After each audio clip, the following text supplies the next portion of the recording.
All right. Good evening. First, welcome to New York City. I hope you've enjoyed. Those I follow on Facebook, it's nice to see those coming into the city and enjoying this wonderful city that many of us here at NYSEC in Brooklyn and all over the tri-state love. So you're here, I hope, for the 111th AEU Assembly. If you're not, the door is right. No, you're all welcome. So I just wanted to say, look, you have missed a heat wave, you have missed flooding, you have missed some weird lettuce that is making people sick. But it seems like you have made it to a wonderful weather weekend here in New York City. So it's supposed to be 80 and sunny all weekend. We planned it just for you. So welcome to NYSEC. The theme is 150 years of eliciting the best, then, now, and always. And hopefully tonight you get to explore the then, the roots, as you saw the roots kind of climbing all over our pews. And you'll see more of that theme coming out tonight. And as we move into the now and then into Sunday platform, that really will be talking about the always and the future. So I just want to say, this is my second assembly. I am a NYSEC member and board member here, but I went to the Philadelphia assembly last year and just had so much fun. I got to meet a lot of you. Yes, shout out to Philly. That'll be the only shout out to Philadelphia. No, I got to meet Ellen McBride, who is a member here at NYSEC, who is the co-chair of the planning committee, so shout out to Ellen. And I just want to say, you know, I got to meet NYSEC people. We just got to bond. I got to meet some of you who are in this room and others who are not here with us right now, but there's about 110 of us coming tomorrow. So I just want to say, I hope you have fun learning. I hope you have fun growing. And I hope you actually make some lasting relationships within the ethical culture movement on our 150th, or I can never say the word, our sesquicentennial of the movement. So welcome to NYSEC. So a couple quick things. I just want to, just housekeeping. Everyone should have received in their bag an ethical culture playbill that allows you to know what the weekend is up to. There's also a bracelet, kind of eliciting our best bracelet. And so please feel free to reference that. There is digital that was sent out via email, and there's some QR codes throughout the building. Just as a housekeeping rule, anytime you're in here this weekend, please wear your name badges. We did ask the staff at the front door to allow you in if you have a name badge. If you don't, we have to check names and get you a guest badge. It's just for security purposes, so please honor the badge and don't give the staff a hard time. Our bathrooms, we have bathrooms in the basement or lower level, both male and female, and then we have female restrooms on the 4th floor, a male restroom on the 5th floor, and then a single-use bathroom also on the 5th floor. And so with that, I just want to another welcome, and that is from the City of New York and Mayor Mamdani. They wrote a City of New York Certificate of Recognition to the American Ethical Union, and I'll just read that real quickly. So for its dedication and fostering, sure, you can clap. So this is from the City of New York and signed by Zoran Mamdani, our mayor, for its dedication to fostering the tenets of compassion, equality, and justice throughout the 5 boroughs. Founded here in 1876, this New York institution unites generations of residents in a shared commitment to advance moral acts and cultivate their best selves. Since then, this group has sponsored a series of Sunday lectures, better known as platforms, which teach listeners about a variety of topics from civil liberties to environmentalism and inspire meaningful conversations. It has also encouraged its members to vote and organize political action campaigns. Today, as it hosts its 111th American Ethical Union Assembly and commemorates the 150 years of service and solidarity, I applaud AEU for its efforts to build strong coalitions, enact systemic change, and bolster the power of the people. Zoran Mamdani. So with that, I'd like to welcome the president of the New York Society for Ethical Culture to do welcome remarks, Liz Singer.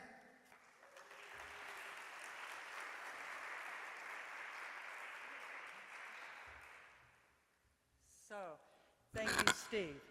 And I have to say that the Assembly Committee worked diligently with Ellen and Steve being co-chairs of that committee. So we need to really applaud them.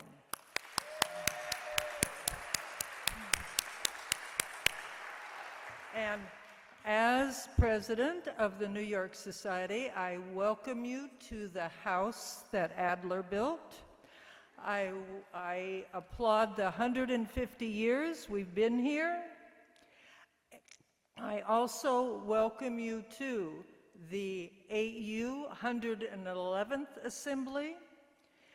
And I would like everyone in the room right now that is either a board member of NYSEC or a chair or a co-chair to stand up and welcome everybody here. Do we have any members?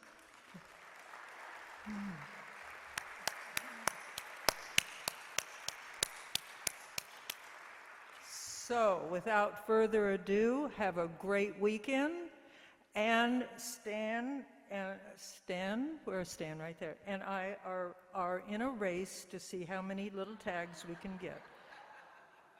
Are you still winning, Stan? So I'll turn it back over to Steve. Thank you. All right, thank you, Liz. All right, I'd like to call up to the stage now for our Assembly opening remarks. He is a former St. Louis president. He is the current AEU president, Mr. Scott Wright. He also mentioned he was born and raised in St. Louis, but you called yourself a St. Louisian. A St. Louisian. Never, that sounds so fancy. Guys, Scott Wright, everybody. All right, thank you all for being here. As the current president of the AEU, I'm welcoming you to the 111th Assembly and to celebrate our 150th year of the American Ethical Union. Let's give that a round of applause all in itself. Thank you, Liz, for those opening remarks, and thank you to NYSEC for allowing us to hold this in this beautiful and historic space. I also wanted to call out Steve Serling and Alec McBride as the co-chairs of the Assembly Committee. The entire Assembly Committee deserves praise. This is a lot of work that goes into these events, and it's not easy work, so let's give them one more round of applause as well. We're about to hear a talk about understanding our roots. What can we take from the past to support the present and build the future? And there's certainly a lot of rich history and impressive legacy that we're going to learn about. In my role, I'm particularly interested in the how are we supporting the present, and that's what's on my mind today.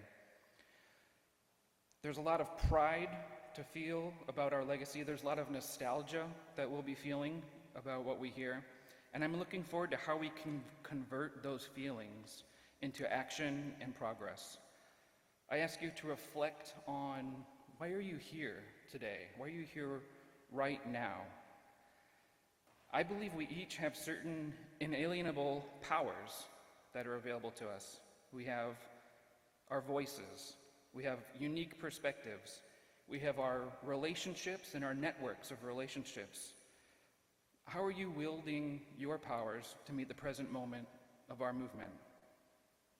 Well, one way is that you're here right now. You're showing up and you're being engaged. And sincerely, I thank you for it. And I look forward to working with you this weekend. Thank you.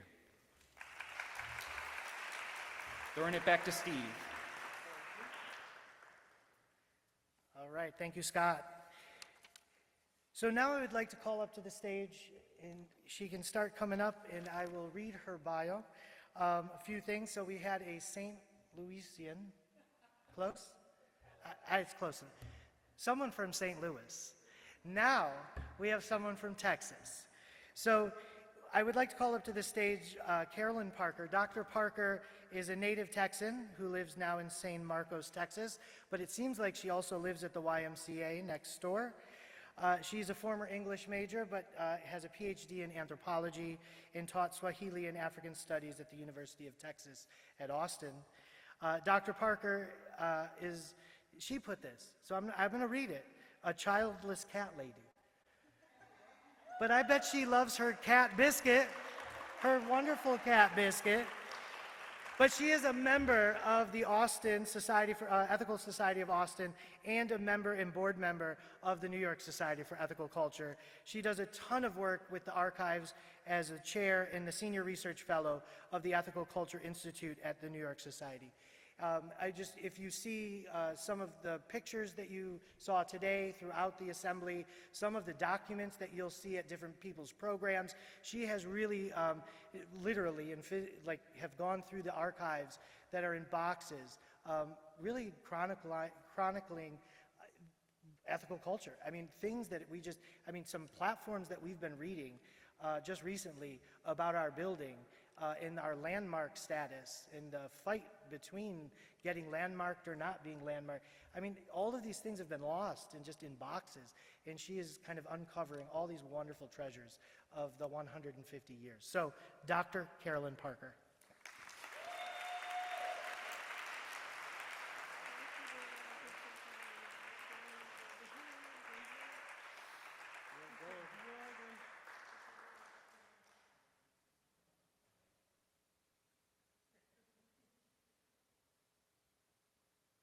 I think we're go.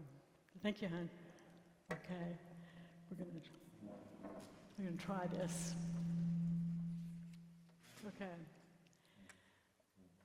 Welcome. Good to see you all. I'm looking through the light.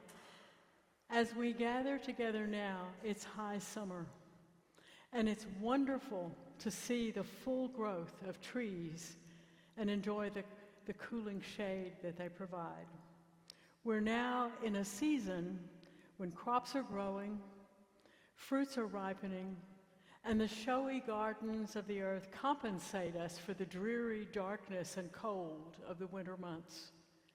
It's easy to forget that below the ground, these trees and plants are still working hard, both to grow and to survive, that an active exchange is happening between root and leaf to make sure that there's enough water to sustain all this lovely growth above, and enough nutrients being returned to the lower level and stored against those cold and dark days yet to come. If we can speak for the moment about how things have been, or in the sense of how things have been for the past millennia, before humans became too involved or too heavily involved in what's going on with the climate, we find in these natural processes a metaphor, the inspiration, if you will, for this evening's discussion of the ethical culture movement within the framework of understanding our roots. I've chosen to focus on roots because they are the essential support system of the trees and plants that we love to see in the spring and depend on for our health and well-being throughout the summer and the fall. I've chosen to focus on roots because they continue to support and nurture the plant even in the darker days and longer nights of the cold winter, even when the world about us is covered in snow. Mind you, we don't see much of that where I live in Central Texas. But deep in the dark of the earth, under the blanket of snow, the roots continue to support the plant and provide it with the nutrients stored there. I've chosen to focus on roots because I have vivid memories of trees blown over by the force of hurricanes, which we do get a lot of on the Texas coast where I grew up. Those memories include images of tall trees with fully leaved branches fallen to the ground, with the roots fully exposed, broad bundles of roots without much depth.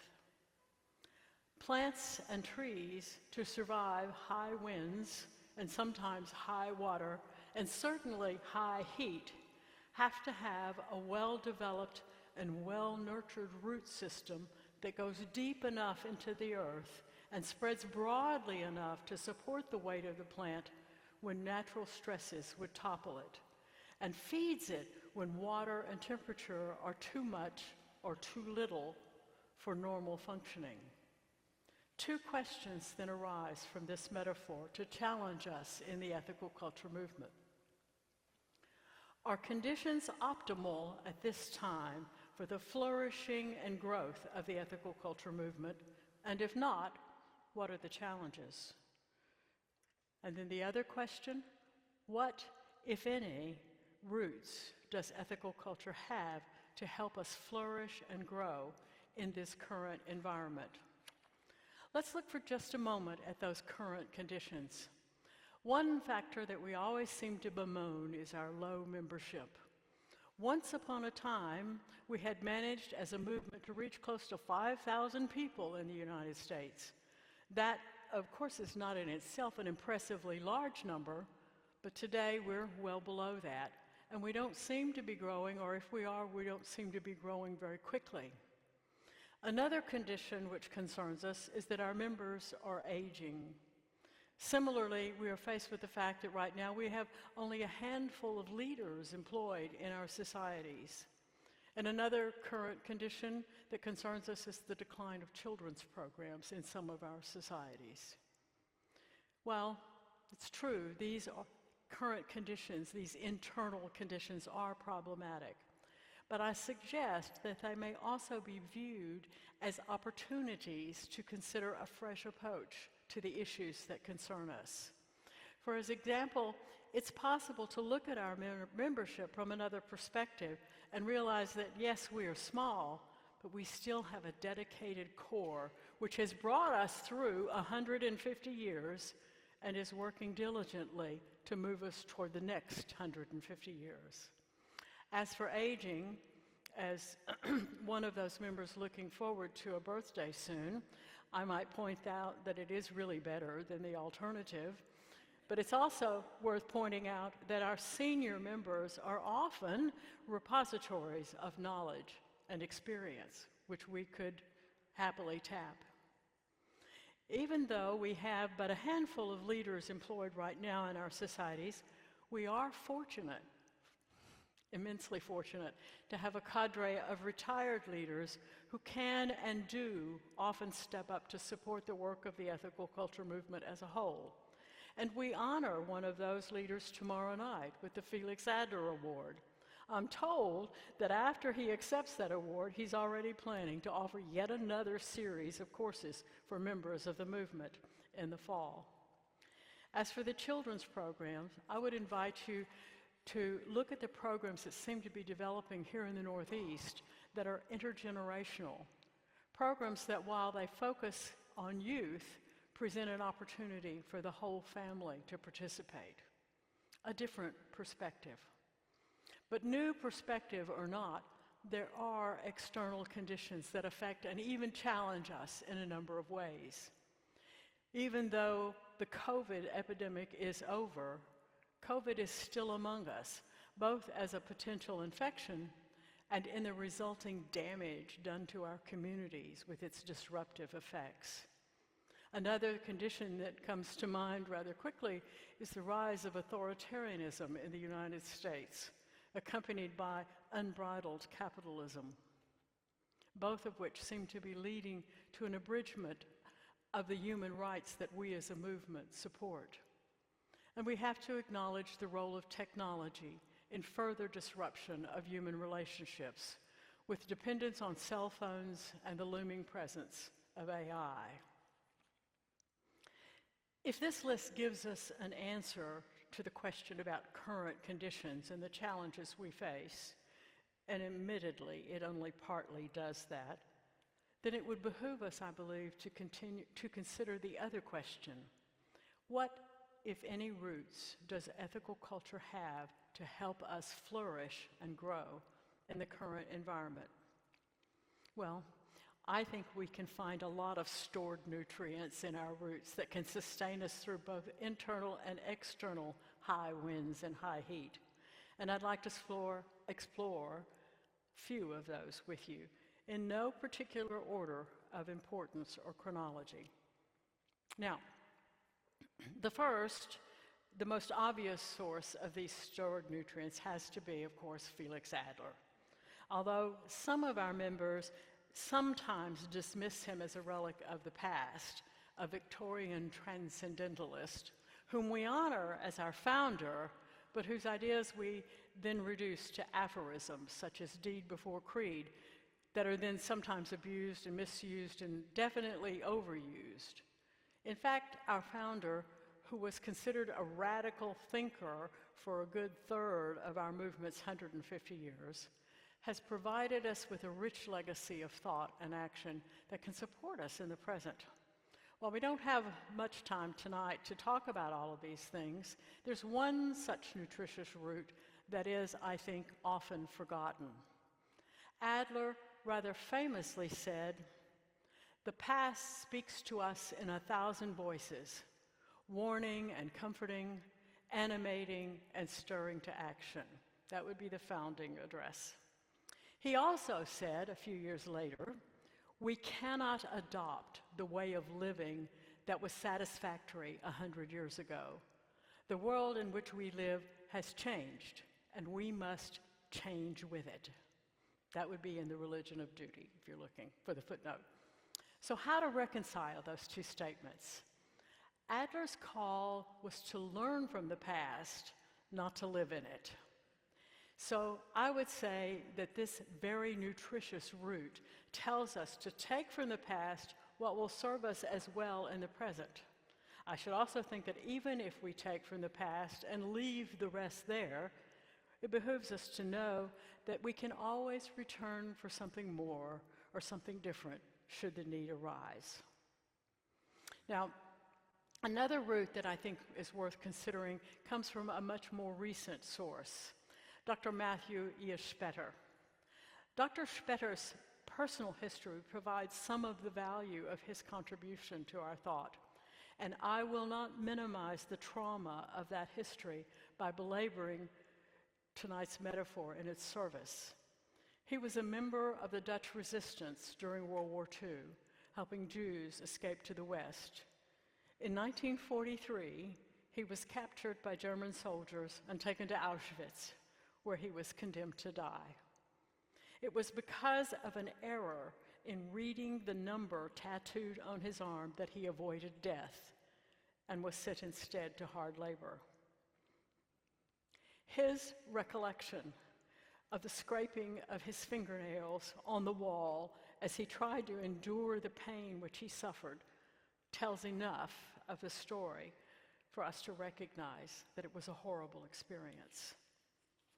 Once the war was over and he was free from the camps, he continued his service to humanity by testifying about the war crimes which he had witnessed. And a while later, he immigrated to the US, entered graduate school, and became an ethical culture leader.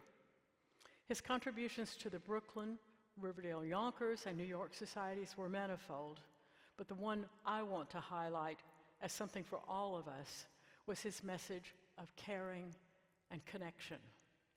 Despite everything that happened to him during the war, despite everything he saw and experienced, despite very real suffering, Matthew E. Spetter still believed in the worth of every human. He recognized that people made mistakes, that any of us is capable of doing something wrong, but he also believed that we have the capacity to do and become good despite our weakness and our faults. He gave the rest of his life to helping us to do good. He was a psychologist. He helped found the Riverdale Mental Health Association, which today is the Mosaic Mental Health. And he gave platform after platform, reminding us that we are all connected to each other and so must cherish that connection by caring for each other.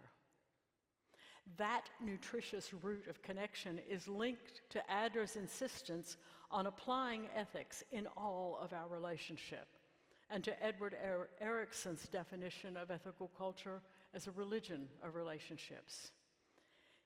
It also links to Adler's reminder that we must not despair for ourselves or others when we fail, but rather to persevere in the direction of what he called regeneration, although others might call it character reform or personal growth.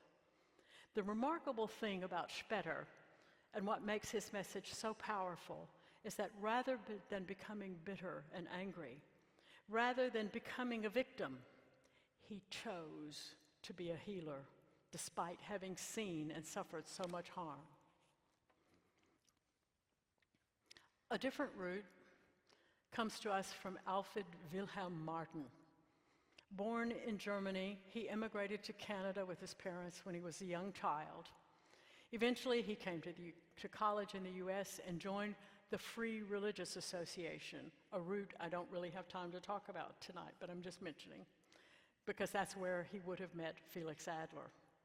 After several years with his own free church congregation in Oregon, he came to the New York Society and served as associate leader from 1907 until his death in 1932. Martin's area of interest was comparative religion, and he gave lectures at NYSEC on Sunday evenings that filled the meeting house. He also published a number of books on the religions of the world, and I should, just as a footnote, point out two noteworthy publications that you might want to read when you have a chance. His lecture on the distinctive forms of ethical culture, which explored the ways in which ethical culture is unique among religions and philosophies, and the first chapter of his book, Psychic Tendencies of Today, which surveys the intellectual upheavals of the 18th and 19th centuries that challenged traditional religious beliefs in the West and led, among other things, to the founding of ethical culture. In all of this study, Martin was seeking the commonalities among the world's religions in order to find the universal religion that we could all share, just as we share our common humanity. Eventually, however, Martin realized that while there were many commonalities among religions, there are also significant and unique differences among them, which he understood it would be both difficult and probably unethical to try to remove from those who accepted them. Instead, Martin decided that we should appreciate those differences. And by appreciate, he meant to accept and admire the differences as part of the grand mosaic of religious belief among the world's peoples. Appreciation, then, is not tolerance or forbearance, but recognition of the value and significance of a belief or practice, even though it's not one's own. This concept of appreciation, I think, can be extended to other areas of ethical culture or our relationships even beyond the society, such that diversity in thought, appearance, or action can, and in many instances must be viewed as a positive rather than a negative feature of those relationships. One other route that I think would give us some nourishment, if we could spare a little bit of water and maybe some mulch to help it along, comes from Anna Garland Spencer. Spencer, you may recall, is that very tiny, delicate, dare I say, demure-looking woman in the old pictures of the leaders of the movement. She was indeed the only woman in those pictures for a lot of years. Unless we think of Spencer as just a sweet little old lady, we should recall that she signed the call that led to the founding of the National Association for the Advancement of Colored People, that she directed the Summer School of Ethics for 4 years in Madison, Wisconsin, and laid down the challenge to AEU not once but twice to take its work nationally. She helped establish and manage the American Social Hygiene Association, leading to the recognition of social hygiene, sex ed, as a matter of public health and medicine rather than religious taboo. and she steadfastly stood for peace as the country entered a world war and sought to build stronger institutions for peace through, unfortunately, the League of Nations. In addition, I would say that even though it would be quite a few more years before other women would appear in those pictures, Anna Garland Spencer did not hesitate to assert that they should be there, or at least that they should be given more leadership roles in the movement, as well as credit for the roles that they did play. Even after she left her positions in the movement, she remained connected through publications and other activities. The lack of space and scope for her skills, however, within the movement is a reminder to us that women still face a fair bit of what some might call political manhood in serving the movement. Nonetheless, Spencer's challenge still echoes today. In 1909, she said, "The time is ripe for a conscious, determined, effective effort to spread the ethical ideal and interpretation by means of systematic instruction to adults, in answer to both a conscious want and an unconscious need in American society. The question remains, is the American Ethical Union able to enter into this great opportunity and use it for the highest purposes of personal and social education?" And again, in 1911, she said, "The question then which faces those most concerned with the School of Ethics at Madison is this: has the American Ethical Union a distinct call to further and enlarge its service in this field? And if so, can it develop devotion and power to respond to this call and opportunity?" That call for adult or public education about ethics may more often be realized in our societies than in the national organization, but it does highlight a nutritious root that could be very helpful to us today. There is certainly an unconscious need in the country today. Now, there are many more of these roots to untangle and look at, but I'll just highlight one more tonight. And that one comes from Dr. Ann Clayson. I point to this one because it's a reminder that we are actually still building roots, and because it's also one we need to tend to very carefully right now.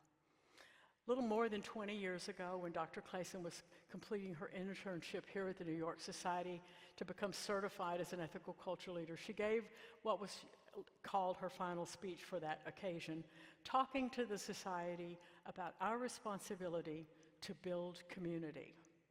Community is, of course, one of the values of our congregational model of meeting. We can deepen our relationships with each other, build trust and compassion into the same framework that we're using to support our ethical growth. What she said, however, is we are the ones that build community. We are the ones. This is a refrain that has some history in our country, including a song that Sweet Honey and the Rock recorded with a similar text. We are the ones we've been waiting for. Clayson's phrase appeals to us as ethiculturists to build community. It can be tied very closely to Corin Orisian's anniversary address that same year, which speaks of ethical culture as meliorist. Meliorism, frankly, is a new word for me, and perhaps to many of you, so I'll point out that Merriam-Webster tells us that it is the belief that the world tends to improve and that humans can aid in its betterment. If the world can be changed by human action, then Clayson's statement is that we are the ones who must act to build community, to build peace, to build democracy. We are the ones to bring ethics to the public square and meet that unconscious need in America for ethics. I haven't discussed Algernon Black's thoughts on democracy, nor have I touched on Percival Chubb's contributions on festivals, or brought up Felix Adler's attention to anniversaries. This is one. There are, as I said, many roots yet to be untangled and cared for. I hope that you will avail yourself of the resources that are now available to continue learning more about our shared roots on your own, and in whatever study or reading groups might develop in the future. I also hope that you will see these thoughts of drawing on existing resources when appropriate, choosing to care and connect even when it's challenging, appreciating the beautiful and the good in the diversity of those things that we cannot and perhaps should not try to change, seeking ways to bring ethics to a broader community as sources of inspiration and strength for today, rather than merely the dull, hidden words of a bygone past. Strong winds are blowing in our country. May these roots and the many others that hold us together support and strengthen you as you build community, grow a culture of peace, and protect our democracy. Thank you.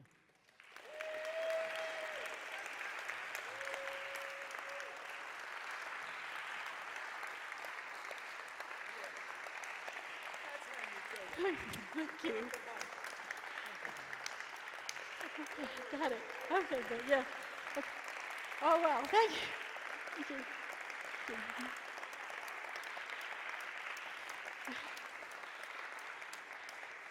Okay.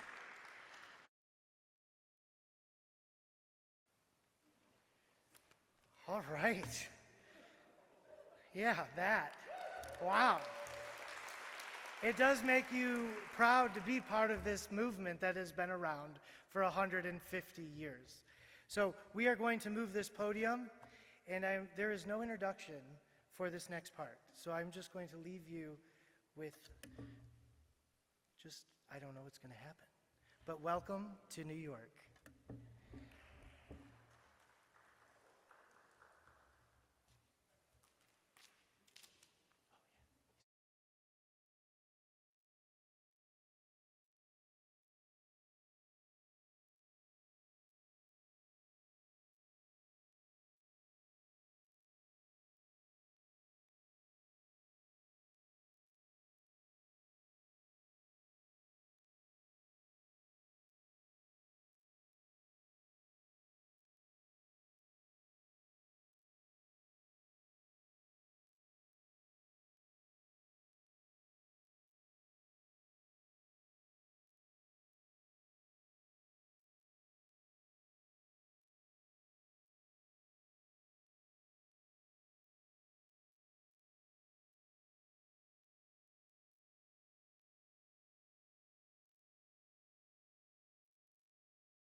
All right, that was time-lapse dance.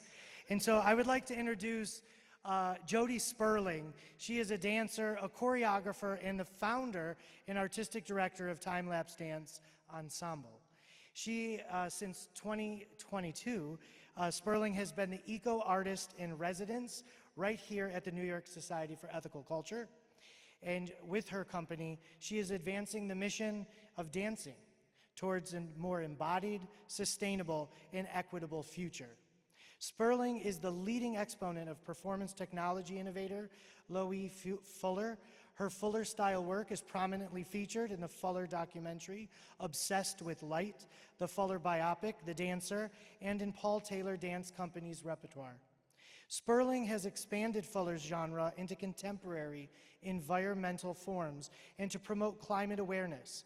In 2014, Sperling participated in a polar science mission and danced on Arctic sea ice, creating the short dance film Ice Flow, and honored with a Creative Climate Award.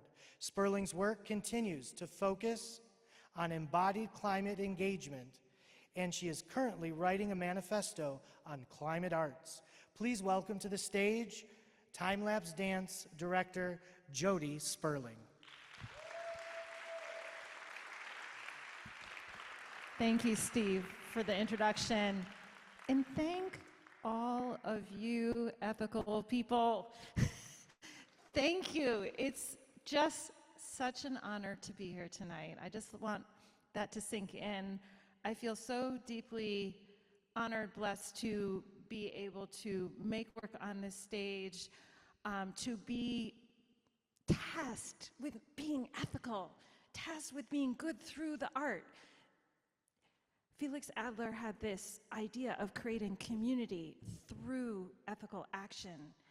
And for us, dance is an ethical action. How can we make our dancing ethical?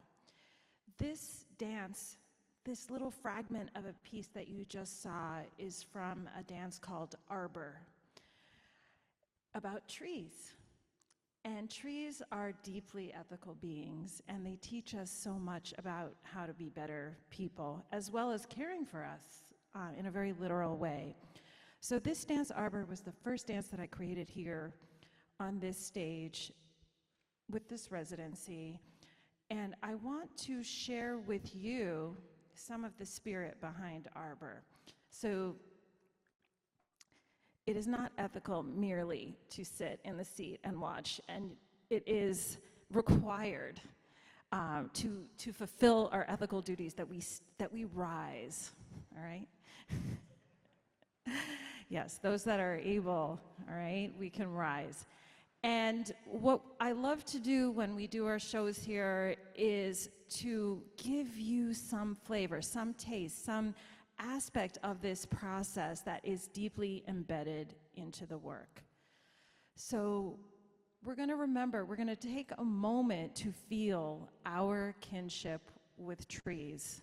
What have we learned about trees in the last couple of decades, right? Since following on the heels of Suzanne Simard. We know that trees live in community, right? We know that they share resources. We know that they succor their young, that they send nutrients, that they collaborate with different species, mycorrhizal fungi and algae and everything. It's all working together to create this forest system. So we're going to make, if you will, and I'm going to just honor Aw Tree, who's right here, you may meet later if you haven't already met her. We're going to create a community right now.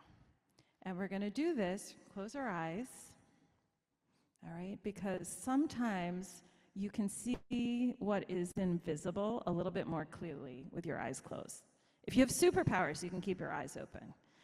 But what we're going to do is we're going to feel our embodied treeness in this moment, all right? And what do trees do? They root. What is the theme of this program? Rooting. What are we doing here at AEU? We are rooting. So we are going to send our roots down through the floor, through the basement, and out. and spread them down through the earth, turning and uplifting earth and encountering earthworms and other insects and beings. And they are going to travel out and down and furl and unfurl. And as they go, they are going to continually encounter the tangled mess that is all the other root systems of all of the other tree beings, right, that are standing here in our midst. And the tree roots go under, and your tree roots go over, and they weave over and under and around and through until they create a very rich and textured tapestry, right, of a tangled, messy tapestry of tree roots that is solid and deeply embedded into the earth. All right, and then keeping this on our mind's eye, because now we really do have superpowers. We're going to open our eyes, and we're going to draw some of this energy from our deeply connected root system and draw this energy from the earth through the body, and we're going to reach up and feel as we reach and we branch, right, towards the sky, right, feeling the sunshine that is still here right now. As we reach, we also reach down and spread our roots. And we're going to start to just sway a little, right? Carolyn was talking about the winds, right, that are blowing. There are some pretty strong winds out there now, right? But we have this deeply connected root system. We feel as we sway, right, in this rooted community. We feel as we sway, we feel the support of this deep tapestry, right? And we're going to branch out across, right, across the forest. And we're going to branch out across the forest. And as we see our fellow tree people, we're going to know that not only are we connected through our visual sense, right, and through being able to use our eyes and see them, but also we have this underground connection that we didn't even know that we had, right? And we're going to take that, maybe look at somebody and send them a little underground signal, maybe a little bit of love through our root system, and we can feel this electricity current of love, support, connection, right? And then we're going to grow it all back. We're going to reach up, we're going to feel that, and we're going to let it all sink into us. Take it, right? Each one of us has it. Feel this incredible collective that you are creating with your gathering, with your 111th gathering, right? And then we're going to take this, and we're going to sit back down.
So I don't know if Steve's going to come up here, but I think the main message is going to be it's dinner time, right?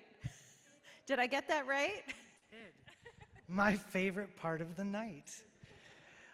Guys, just one more time for time-lapse dance. Amazing. So we tried to create a theme around around the roots of our theme. So just a couple quick things before we head down to the lower level for dinner. I just want to shout out real quick, because I do see a ton in the room. Can the ethical culture leaders please stand up? We have a ton of ethical culture leaders here tonight. And there's even more coming tomorrow. And so the movement is because of you as well. So thank you so much.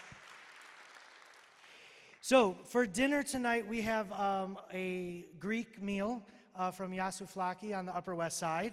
There's plenty of different gluten-free and vegan and vegetarian options, and they'll be labeled downstairs. But before we go, I just want a couple things for tomorrow. Our building for attendees opens at 7:45. Breakfast is at 8 a.m., as well as colloquy and a poetry circle. And so I just want to shout out Dr. Ann Clayson, who will be running the poetry circle tomorrow at 8 o'clock. And we also have, we have Karen Elliott of the Baltimore Ethical Society running colloquy. So please, if you're up and wanting to engage right in the early morning, we have two amazing early morning sessions for you, and a breakfast, very New Yorky breakfast, of bagels, lox, all the smoked fish, and some rugula. So we hope you enjoy the breakfast. So, and I do want to shout out Ken Novak of the Ethical Humanist Society of Chicago in Northern Indiana. He will be running the colloquy for Sunday. So please show up for our fellow ethical and AEU members. So other than that, our business meeting starts at 9 a.m. tomorrow. And if there's any questions, I will be down in the lower level. Last housekeeping, and this is really for the whole assembly. This is a very old building that I don't know, did it originally come with an elevator? I'm not sure. But that elevator is small, that elevator is slow.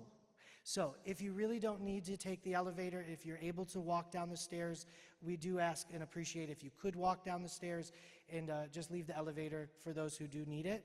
And that goes really for the whole kind of assembly. That elevator really is kind of small and slow, but as long as you're willing to wait, it will come pick you up. All right? So I hope you enjoyed the opening ceremonies portion. We're going to go down and fellowship downstairs over dinner. And if you have any questions, I'll be downstairs. Have a wonderful night. And to those on Zoom, take care.